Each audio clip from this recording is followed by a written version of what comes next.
Hello student, class 8 का English का question paper है एनुअल स्कूल एग्ज़ाम 24-25। तो जिन बच्चों का एग्ज़ाम हो चुका है वो अपने आंसर चेक कर सकते हैं।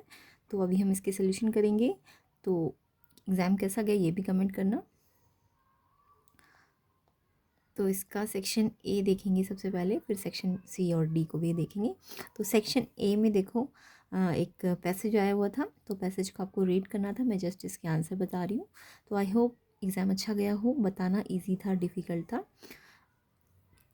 तो फर्स्ट क्वेश्चन है, what was the first suggestion given to the king for managing his actions. तो फर्स्ट सजेशन क्या दिया गया था किंग को उसके एक्शंस को मैनेज करने के लिए। तो इसका आंसर है आपका to prepare a time table and follow it strictly. C option इसका आंसर है। देखो यहाँ पे दिख भी रहा है क्या कहा गया था उसे। सबसे पहले king must prepare a time table and then follow strictly. तो ये इसका यहाँ पे आंसर है। तो फर्स्ट का ऑप्शन सी इसका करेक्ट आंसर है। आई होप सबने यही टिक किया होगा। नेक्स्ट देखो, why did some people believe the king should consult magicians. मतलब लोगों को क्यों लगता था, कुछ लोगों को, कि किंग को मजिशियंस यानी जादूगर के पास जाना चाहिए।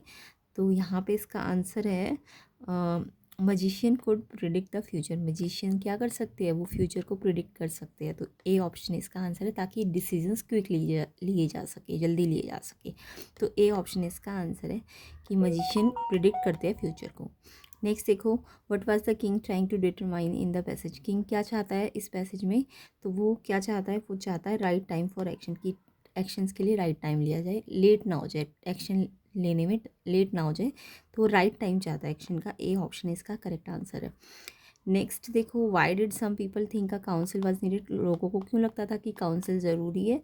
इसका भी यही आंसर है, ताकि डिसीजंस टाइम पे लिए जा सके ना, to make decisions on time. A option इसका आंसर है। And last, based on the advice of some adviser which option was the king told to avoid. मतलब जो एडवाइज़र की एडवाइस पे कौन सा ऑप्शन था जो किंग को अवॉइड करना था। तो किंग को क्या अवॉइड करना था, उसको फुलिश प्लेजर्स को अवॉइड करना था। तो आई होप सबने आंसर ये लिखे होंगे। सी ऑप्शन इसका करेक्ट आंसर है। तो एक बार देख लेते हैं। क्वेश्चन 1 का फर्स्ट का सी है, prepare a time table follow it strictly. Second का ए है, magician could predict the future. Third का ए है, the right time for actions.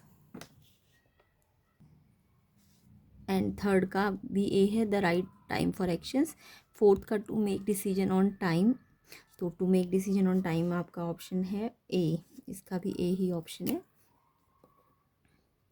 और फिफ्थ का फुलिश प्लेजर्स को अवॉइड करना था, बी ऑप्शन। तो आई होप सबके ये वाले सही होंगे। कमेंट करके बताना पाँचों के पाँचों सही है कि नहीं। नेक्स्ट देखते हैं। नेक्स्ट क्वेश्चन भी स्टेंजा वाला ही था, पैसेज था, तो इसको भी आपको रीड करना था, देन इसके आंसर देने थे। पीकॉक के बारे में बताया गया कि वो नेशनल बर्ड है ना। तो इसमें आपका फर्स्ट क्वेश्चन था, which of the following is true about the peacock chosen as India's national bird on January 26, 1963। में पीकॉक को एक नेशनल बर्ड चूज़ किया गया था। तो ये किस किस बात के लिए उसको ये नेशनल बर्ड चूज़ किया गया था। तो इसका आंसर बी ऑप्शन है, it is one of the largest and heaviest flying bird. तो बी ऑप्शन इसका आंसर है। किस किस बच्चे ने बी ऑप्शन पे टिक किया है ये कमेंट करना, और वीडियो को ज़्यादा से ज़्यादा शेयर कर देना अपने फ्रेंड्स को, एंड लाइक भी कर देना। तो बी ऑप्शन इसका आंसर है।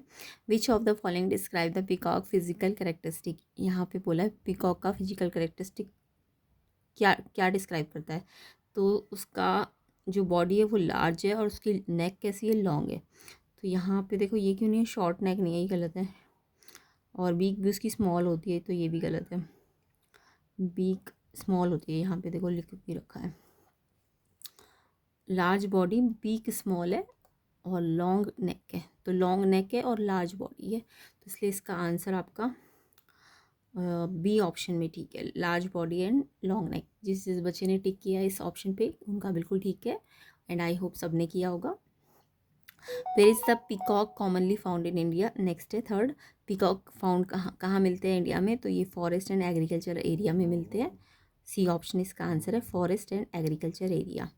तो यहाँ पे देखो इसका आंसर दिख भी रहा है आपको, prominent in agriculture area and forest में, नियर वाटर में, है ना। तो यहाँ पे ये पाए जाते हैं। उसके बाद नेक्स्ट है इसमें, how many feather does a peacock typically have. Peacock के पास कितने फैदर होते हैं। तो अराउंड 200 इसका आंसर है, सी ऑप्शन।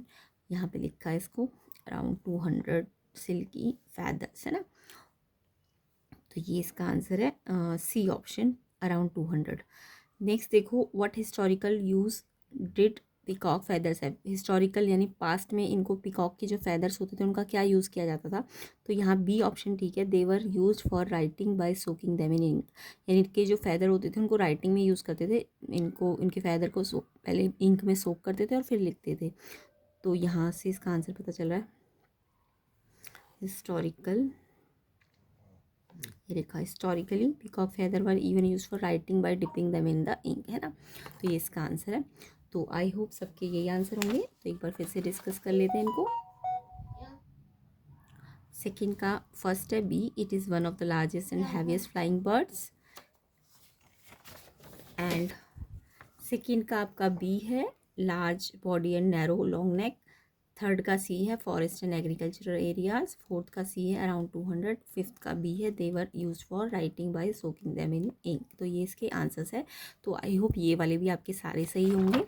तो कमेंट करना ज़रूर कि सब कितने सही है अभी तक आपके स्टेंजा।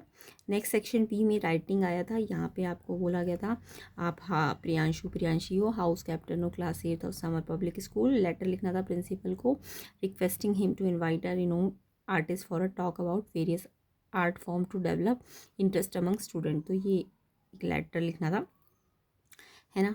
उसके बाद ऑप्शन में था कवि एक स्टूडेंट है क्लास 8 का, नेशनल साइंस फेयर होना है उसके सिटी में। तो लेटर है कज़न को लिखो कि वो साइंस फेयर के साथ तुम्हारे साथ विज़िट करे। तो ये लास्ट पेपर में भी आया था ये वाला ही। तो आई होप जिसने देखा होगा उनको आंसर भी मिल गया होगा, मतलब ये एग्जैक्ट ऐसा ही था शायद। नेक्स्ट देखो, ए ऑप्शन में अटेम्प्ट एंड क्वेश्चन 4 में एक अटैम्प्ट करना था। एक तो आपको happiest day of your life when your teacher inform you have been selected as student of the year, और आपको डायरी लिखनी है अपनी फीलिंग्स के लिए। और उसके बाद यहाँ पे स्टोरी के लिए हिंट दिए, स्टोरी बनानी है आपको। नेक्स्ट आपका सेक्शन सी आता है, there is a beautiful painting dash the wall. यहाँ पे प्रपोजिशन फिल करनी थी। तो यहाँ पे there is a beautiful painting on the wall, wall के सरफेस पे है ना, ऑन द वॉल। तो यहाँ पे आंसर क्या आएगा, on the wall. B option ठीक है इसका। क्या आएगा फर्स्ट का, ऑन। क्वेश्चन 5 का फर्स्ट ऑन आएगा, ऑन द वॉल। नेक्स्ट देखो, नेक्स्ट है my grandfather was born a small village in Tamil Nadu. My grandfather was born in a small village in Tamil Nadu. By तो नहीं होगा, ऑफ भी नहीं होगा, टू भी नहीं होगा, इन है। डी ऑप्शन इसका आंसर है। डी ऑप्शन किस किसने लिखा है, इन, वो बिल्कुल ठीक है, in a small village. Hard work is the key, ये तो आपने बहुत ही फेमस स्लोगन है ना, हार्ड वर्क इज़ द की ऑफ सक्सेस। ये तो आई होप सबका ही ठीक होगा, की ऑफ आएगा इसमें। डी ऑप्शन ठीक है इसका।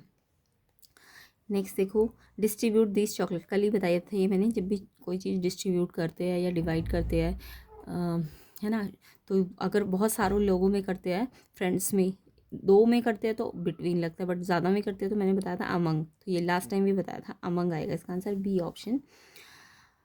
नेक्स्ट देखो, the workers will resume work dash tomorrow. Tomorrow से वर्कर अपना वर्क स्टार्ट करे, तो फ्रॉम टुमारो आएगा, फ्रॉम टुमारो। विल है ना, तो फ्रॉम टुमारो आएगा। सिंस क्यों नहीं आएगा, क्योंकि उसमें हैज़ बीन हैव बीन लगना चाहिए था, इसलिए। तो यहाँ फ्रॉम टुमारो आएगा। तो ये आपका फाइनल आंसर है। फर्स्ट का ऑन है, सेकंड का इन है, थर्ड का ऑफ है, फोर्थ का अमंग है, एंड फिफ्थ का फ्रॉम है। आई होप सबके ये प्रपोजिशन सही होंगे। नेक्स्ट देखो, नेक्स्ट है, नेक्स्ट आपका करेक्ट डिटर्मिनर और आर्टिकल है। तो कल की वीडियो जिनने देखी होगी मोस्टली ऐसे ही थे आपके, है ना, तो उनको हेल्प भी मिल गई होगी।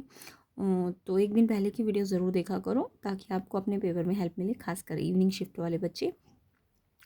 तो डिटर्मिनर और आर्टिकल में आपको बताना है, एनी फोर करने थे वैसे तो।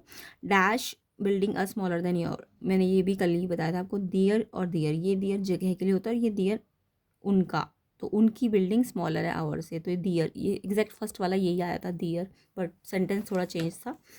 ये भी मैंने आपको बताया था मैनी मच में, मच जो होता है क्वांटिटी के साथ लगता है, मैनी नंबर्स के साथ लगता है। तो फ्रूट्स तो नंबर होते हैं ना, तो मैनी लगेगा यहाँ पे, मैनी फ्रूट्स।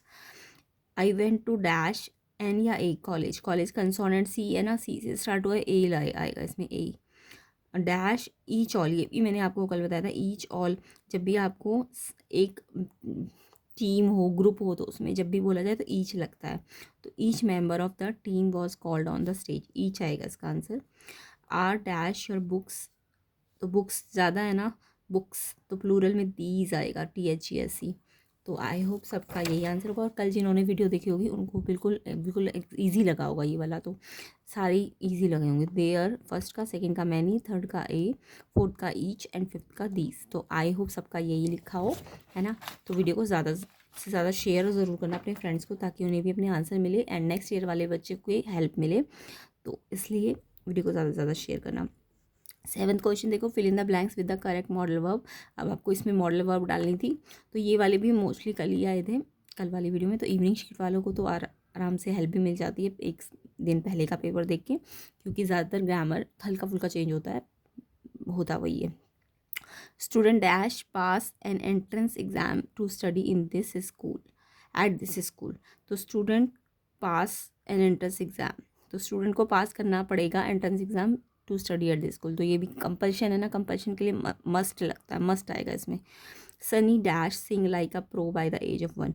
तो सनी गाता था एज ऑफ 1, एक साल की एज से। तो यानी कि वो उसकी एबिलिटी है ना कि वो गाता था 1 साल से, तो यानी एबिलिटी पास्ट में है, तो कुड आएगा इसमें, could, COULD। We dash go to the school tomorrow at 8 AM। हम स्कूल कल जाएंगे 8 AM। तो कल जाएंगे, टुमारो है तो विल आएगा यहाँ पे। Dash you like to go out for lunch tomorrow, क्या आप लंच के लिए जाएंगे टुमारो। तो जब ये कोई हम रिक्वेस्ट करते हैं तो वुड आएगा, वुड, है ना, would you like to go. तो ये इसके आंसर है। तो फर्स्ट ए का, 7th का ए मस्ट, बी का आंसर कुड एंड सी का विल एंड डी का वुड। आई होप सबका आंसर यही होगा। कमेंट करना ज़रूर कितने सही है आपके। नेक्स्ट क्वेश्चन नंबर 8 देखते हैं। एरर ढूंढनी थी आपको और फिर उसके बाद उसका करेक्शन भी करना था। I had to went out despite the, अब यहाँ पे करेक्शन एक का तो दे दिया। आई हैड टू जब भी लगाओ ना, टू के साथ वेंट नहीं आएगा, फर्स्ट फॉर्म आनी चाहिए। तो टू जहाँ भी हो तो वर्ब की फर्स्ट फॉर्म होती है, वेंट की फर्स्ट फॉर्म गो होती है, तो वेंट का गो इन्होंने ठीक करके लिख दिया। अब आपको करना है heavy rain outside to got some medicine. देखो टू फिर से आ गया, गॉट नहीं आएगा, उसकी फर्स्ट फॉर्म आएगी। गॉट की फर्स्ट फॉर्म गेट होती है, टू के साथ हमेशा फर्स्ट फॉर्म आती है। तो यहाँ पे गॉट का गेट हो जाएगा, है ना, ए का गॉट का गेट। नेक्स्ट देखो, नेक्स्ट है although the symptoms was not, यद्यपि सिम्टम्स वॉज नॉट। देखो सिम्टम्स ज़्यादा है ना, सिम्टम्स, तो वॉज नहीं आएगा, सिंगुलर थोड़ा ना आएगा, वर आएगा, वॉज की जगह वर आएगा आपका। तो बी का आंसर आपका वॉज की जगह क्या आ जाएगा, वर आ जाएगा। नेक्स्ट देखो, pronounced as they were at the morning, pronounced as they were at the morning। at the morning नहीं होता, in the morning होता है, at नहीं होगा, morning में in आता है। तो at की जगह आपको in लिखना था सी वाले में, है ना। नेक्स्ट आपका the doctor had instruct me to be regular with my dosage. Doctor had है ना अगर, तो इंस्ट्रक्ट नहीं होगा, हैड के साथ वर्ब की थर्ड फॉर्म आनी चाहिए, इंस्ट्रक्टेड। तो इंस्ट्रक्ट्स को एरर है और इंस्ट्रक्टेड आपको करेक्ट करना था, तो ये एरर्स थी और ये करेक्शन था, है ना। तो आई होप मोस्टली एरर्स आपको ठीक ही करा हो आपने, तो ठीक है। तो आई होप एग्ज़ाम भी अच्छा गया होगा एंड वीडियो को ज़्यादा से ज़्यादा शेयर करो। ये इसके सेक्शन डी का नेक्स्ट पार्ट में कवर कर लेंगे वीडियो, नेक्स्ट पार्ट 2 में। तो ये पैसेजेस और उनके क्वेश्चंस के आंसर थे, तो ये आपको नेक्स्ट पार्ट में इसके सोल्यूशन मिल जाएंगे। एंड ये आपके लॉन्ग क्वेश्चंस आए हुए थे 3 मार्क्स के। एक तो आपका द लास्ट बार्गेन में से आया था, what was the poet last bargain in the poem, the last bargain, why did he call it the best. Next था what lesson of geography did the poet learn when he flew above this city. Geography lesson में से है कि उसने क्या lesson of geography था जो poet सीखता है। How did the animal react before the tsunami hit the island. जब सुनामी ने हिट किया था आइलैंड को तो कैसे एनिमल्स ने रिएक्ट किया। Why did they do so, ऐसा उन्होंने क्यों किया, तो ये सुनामी चैप्टर में से है। What were the consequences of the crickets behaviour during the warm season. जो वार्म सीजन होता है उसमें क्रिकेट के बिहेवियर कैसे होते हैं, उसके क्या इफेक्ट होते हैं। एंड द क्रिकेट में से है ये chapter. What message does the story of the fun convey to the reader. जो मैसेज है क्या पता चलता है रीडर्स को, तो ये आपका जॉडी फॉन में से है। तो नेक्स्ट ईयर वाले बच्चों के लिए हेल्पफुल है ये क्वेश्चन पेपर, तो अच्छी तरह से इसे कर लेना। एंड जिनके एग्ज़ाम हो चुके हैं कमेंट करना कैसा गया एंड कितने सही है आपके, सारे के सारे बच्चे कमेंट करना। और इसका सेक्शन डी के आपके पैसेजेस के आंसर नेक्स्ट पार्ट में आ जाएंगे। तो इसके लिए वीडियो को ज़्यादा से ज़्यादा शेयर करो, लाइक करो, एंड एग्ज़ाम आपका अच्छा गया हो आई होप। और साइंस और मैथ्स की भी प्रैक्टिस कर सकते हो आप, चैनल में प्लेलिस्ट बनी हुई है, तो डिटेल सोल्यूशन कंसेप्ट समझाया गया है, तो आई होप सब चैनल को सब्सक्राइब कर लेना।